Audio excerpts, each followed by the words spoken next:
Oi pessoal, tudo bem? A gente vai estar vendo hoje sobre o iluminismo, um tema muito importante mesmo para entendermos a construção do pensamento moderno, a formação aí política, econômica e social do Ocidente principalmente. Então esse movimento foi muito importante para a formação aí intelectual da Europa, né, como um todo, e essas construções que foram desenvolvidas nesse período, elas possuem muito embasamento e muito direcionamento do que a gente vivencia até os dias de hoje. Parte dos conhecimentos, dos pensamentos que temos, né, vem dessa construção teórica e ideológica do iluminismo no século aí, final do século XVII, início do século XVIII. Então vamos falar um pouquinho do contexto histórico que se dá esse movimento intelectual. A gente viu nas últimas aulas o processo das revoluções burguesas e com isso configurando o declínio do absolutismo. Então a gente já está no movimento de declínio, o absolutismo ainda faz parte, né? O iluminismo ainda acontece no contexto de absolutismo, mas o absolutismo está em declínio. E a gente viu as movimentações, né, com relação às revoluções burguesas na Inglaterra, a Revolução Industrial, e que vai, né, desestabilizar toda essa estrutura do Estado absolutista.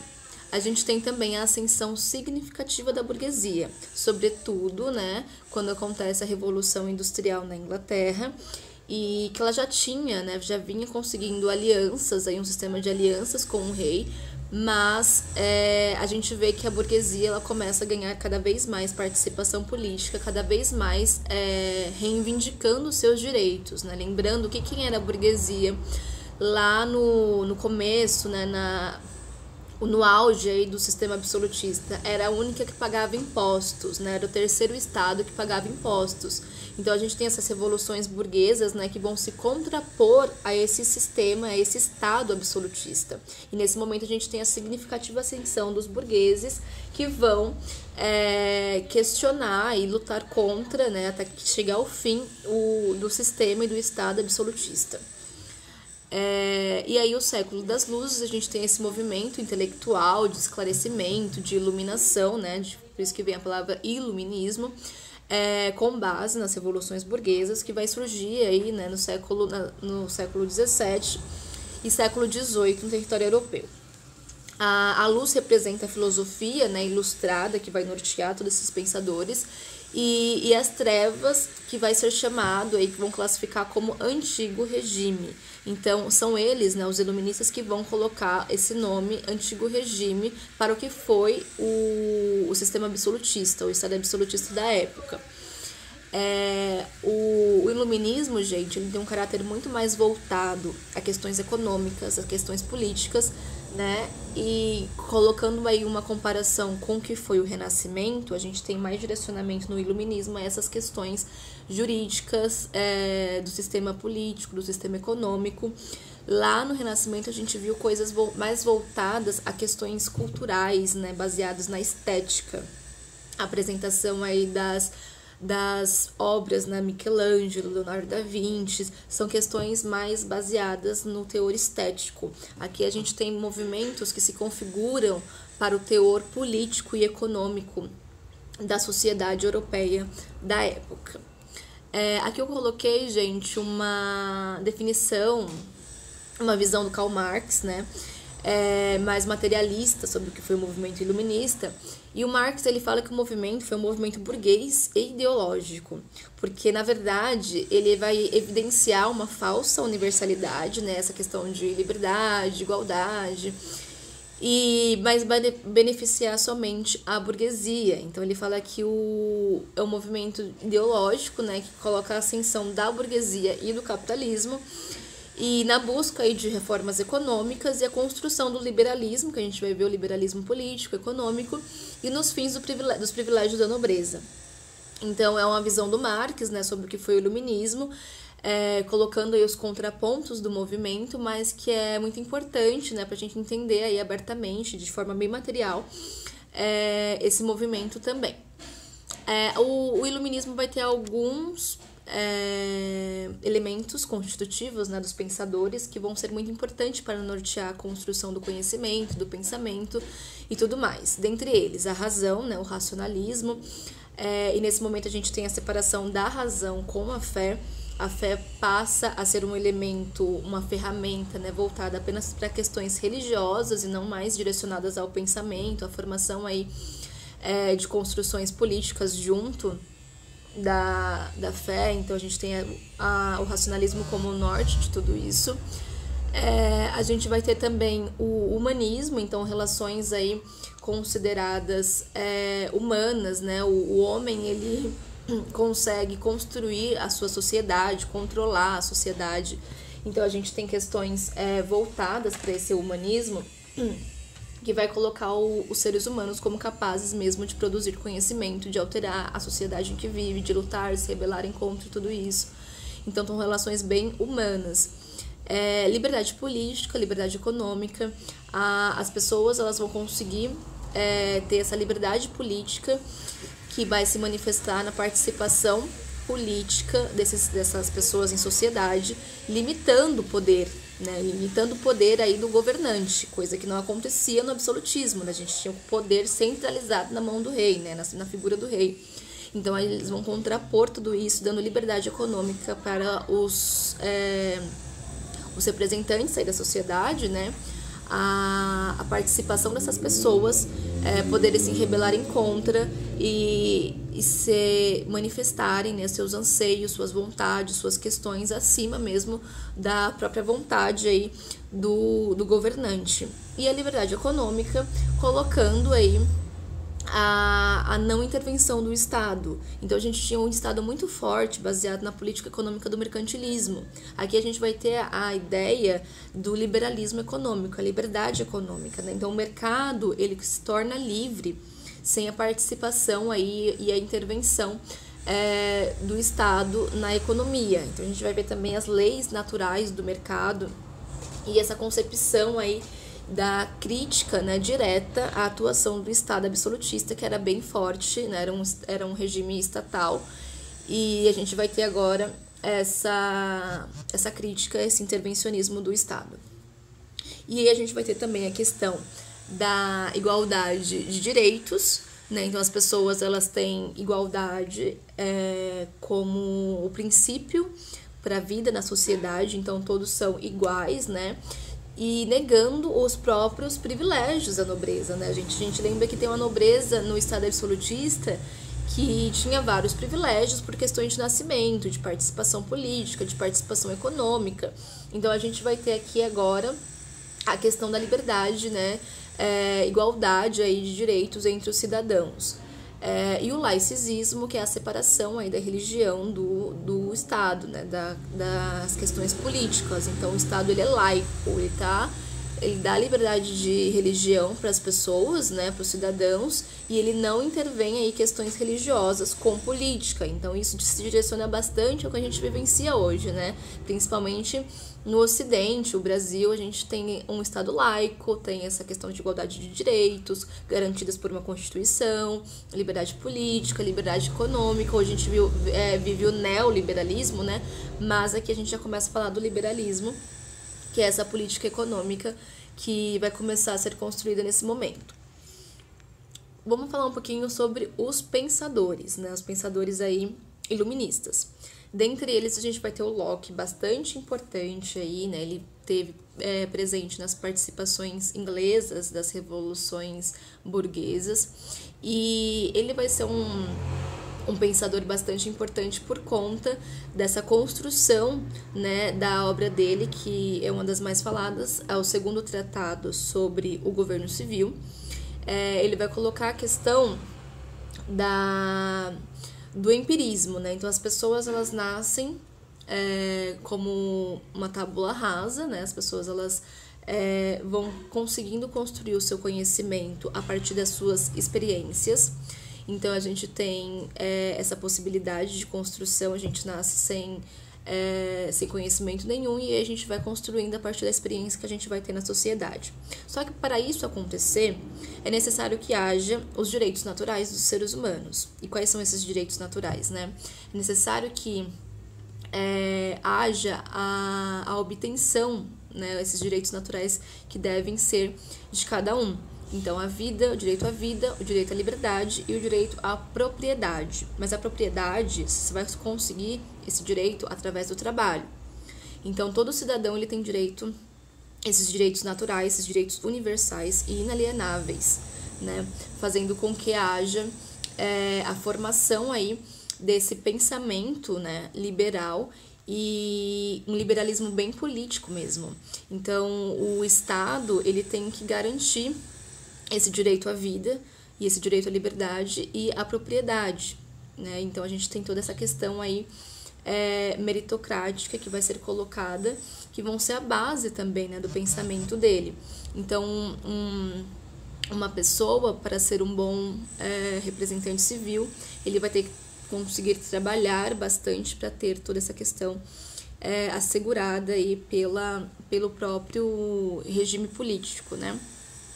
E aí a gente vai ter o Montesquieu também, que vai falar um pouquinho sobre a divisão em si agora dos poderes, né? Hoje os poderes políticos eles são divididos em 3 categorias, né? Executivo, legislativo e judiciário, e parte aí do pensamento do Montesquieu, né, na sua obra O Espírito das Leis, colocadas aí a base do liberalismo político, né? E é interessante que esses direitos, essa divisão desses poderes, elas sejam harmônicas, elas consigam se conversar entre si, não haja, né, conflitos entre os poderes de cada instância e que não haja nenhum tipo de sobreposição, né? Então eles têm que ter uma formação de fato, né, para que não haja nenhum tipo de conflito entre esses poderes. Então o liberalismo político ele começa a ter bases muito fortes aqui nas obras, né, de Montesquieu,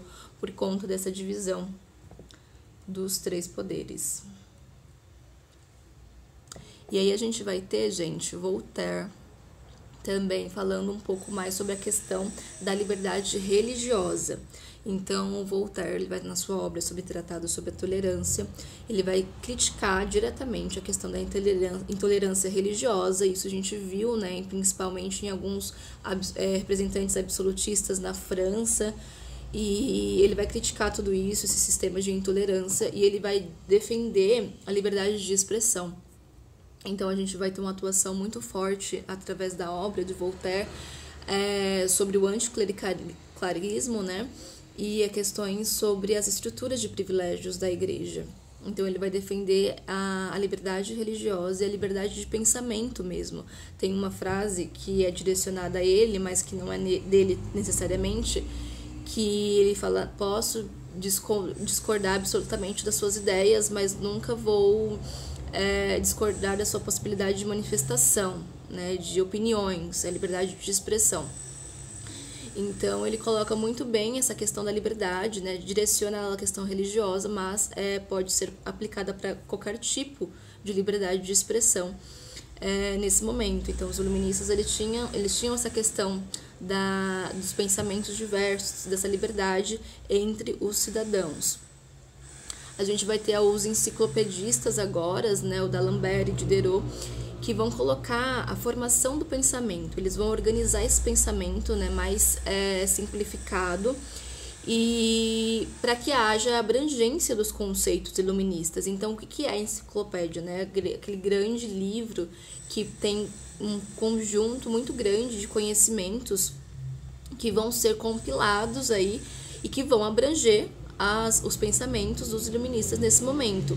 Então, é a valorização da razão, né, em contrapondo aí a fé, e a ciência concebida por meio, né, como meio aí de progresso, para que haja essa formação intelectual. Então, não é um conhecimento tão aprofundado, mas é um conhecimento muito variado sobre várias coisas. Então, a gente tem vários campos do conhecimento que vão ser construídos, né, nas enciclopédias através aí do pensamento desses teóricos iluministas. E aí o Rousseau, que também será um contratualista, e é um teórico iluminista que vai um pouco diferente dos outros, porque ele tem uma questão mais crítica à relação das desigualdades entre os homens. Então, Rousseau ele fala que o grande assim, mal, né, da sociedade é quando começa a questão da propriedade privada. Então, a propriedade privada ela é a origem da desigualdade entre a humanidade. E que isso é um grande problema, porque você tem todo um rompimento, né, da construção humana, desse senso de coletividade, desse senso comum entre as pessoas, de vida comum. Né? Então, ele vai colocar na sua obra, né, o discurso sobre a origem e o fundamento da desigualdade entre os homens. Ele vai colocar que a propriedade privada ela é só necessária para ser utilizada na medida das suas funções, função social de cada um. Então, assim, tem que ter o contrato social, né? Ele é um teórico contratualista, e nesse contrato social deve abarcar questões de democracia, de participação do povo mesmo nas questões políticas, uma educação universal e o direito à propriedade para a real utilização. Ou seja, você só tem a propriedade para você conseguir suprimir as suas reais necessidades, né? Não é para você comprar metade de um terreno muito grande, você lucrar ou você ter tipo várias propriedades privadas de enriquecimento, sabe? Não deve acontecer isso. A propriedade deve ser utilizada para a sua real função, né, para suprir necessidades básicas de existência, e cada um deve ter isso numa medida muito comum, né, tanto que alguns pensadores consideram que ele foi, né, comunista e tal, socialista, mas ele queria mesmo essa relação do contrato social e abarcando aí questões mais universais, né, que as pessoas conseguissem ter riquezas iguais, né, sem essa questão da desigualdade. Então, a gente vai ter esses teóricos mais influentes do pensamento iluminista, né? A gente viu que eles são realmente muito importantes e que muito que a gente vivencia hoje na questão econômica e política foi norteada e construída nesse momento. A gente vai ter também os economistas do iluminismo, e eles vão pensar a questão econômica através do liberalismo econômico, que é a não intervenção do Estado, nessa luta contra a intervenção no Estado na economia.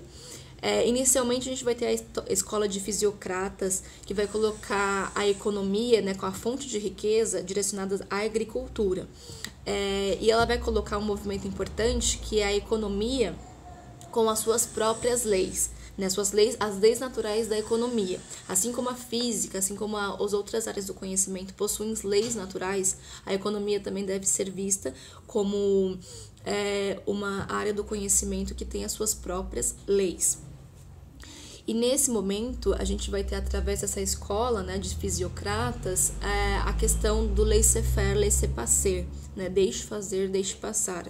O mercado ele tem essa possibilidade, vai ser colocado agora, como uma autorregulação.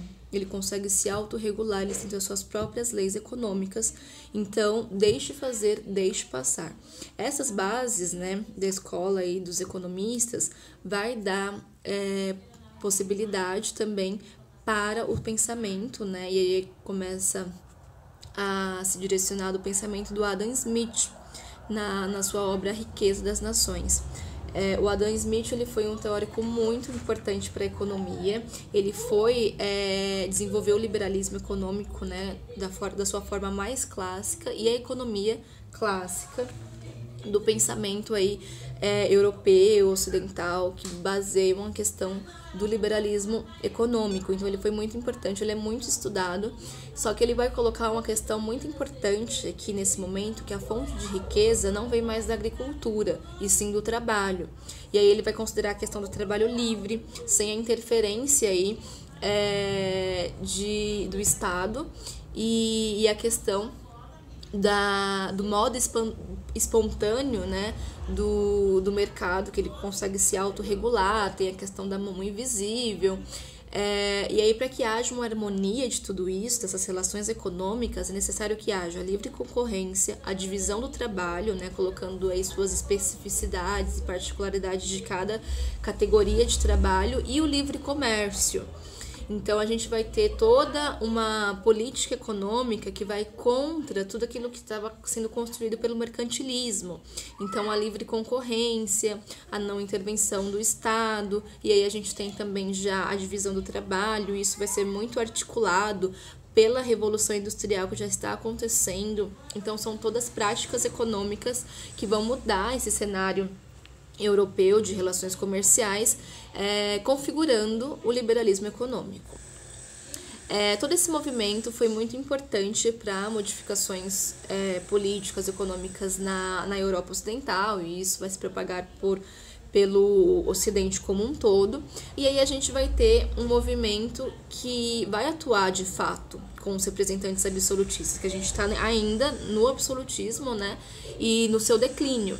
E aí alguns déspotas, né, esclarecidos, que são os representantes absolutistas da época, vão adotar essas reformas e essas modificações propostas aí pelos iluministas de modo bem limitado, mas eles vão tentar de alguma forma articular o que está sendo pensado com suas práticas políticas, né? Então esse movimento é conhecido como despotismo esclarecido, que são os déspotas, né, os representantes aí absolutistas que vão se tornarem esclarecidos, né? Eles vão pegar reformas de modernização do Estado a partir desses princípios iluministas.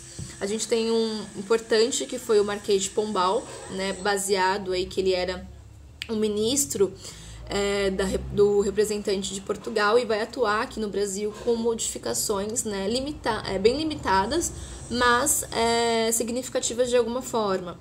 Não houve mudanças na estrutura social, mas a gente vai ter um movimento aí de desenvolvimento mais baseado nessa relação com a questão econômica.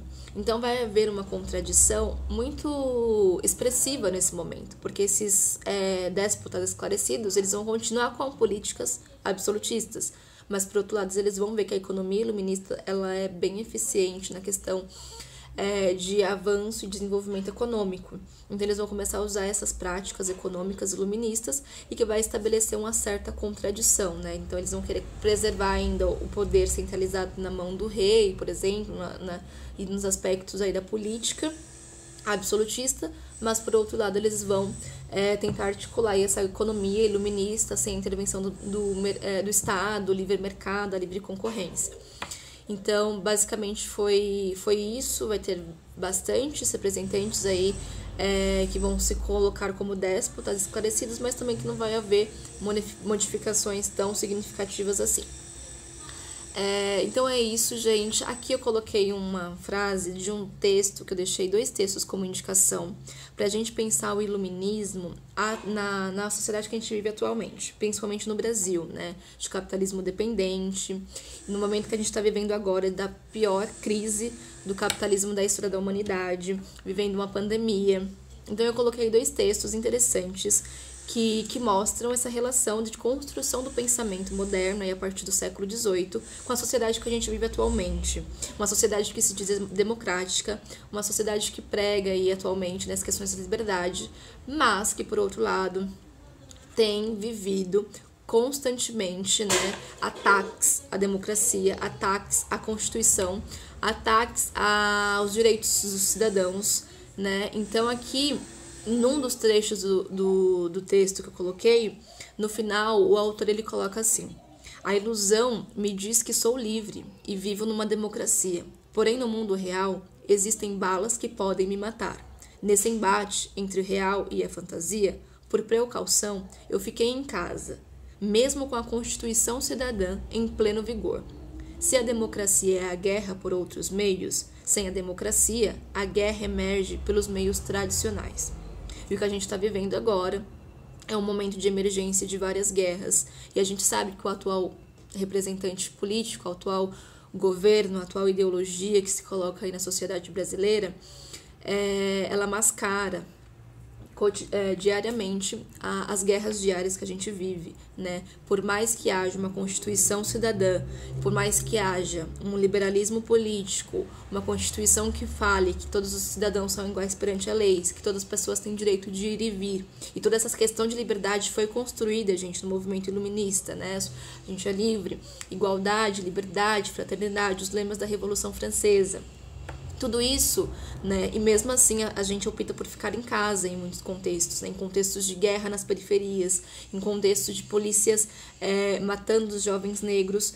As pessoas, principalmente as pessoas negras do Brasil, elas optam por ficar em casa porque a gente não vive essa liberdade, a gente não vive essa democracia, né? Então é importante que eu coloquei esse contraponto no final para a gente pensar todas essas relações do que a gente vive atualmente, né? Esses princípios aí, esses ideários iluministas, até que ponto eles fazem, para quem que eles estão fazendo parte, né? Para quem que rege tudo isso, né? Liberalismo para quem? Liberdade para quem? Para a burguesia, né? Que tem maiores meios de produção, que detém grande parte da riqueza do país.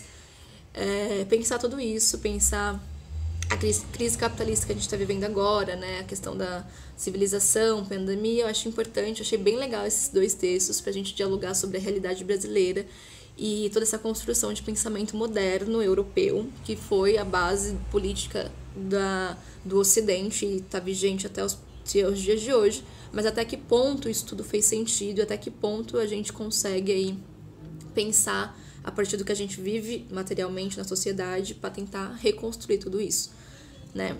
Eu espero que tenha ficado claro, gente, os conceitos. Até uma próxima. Bons estudos aí para vocês.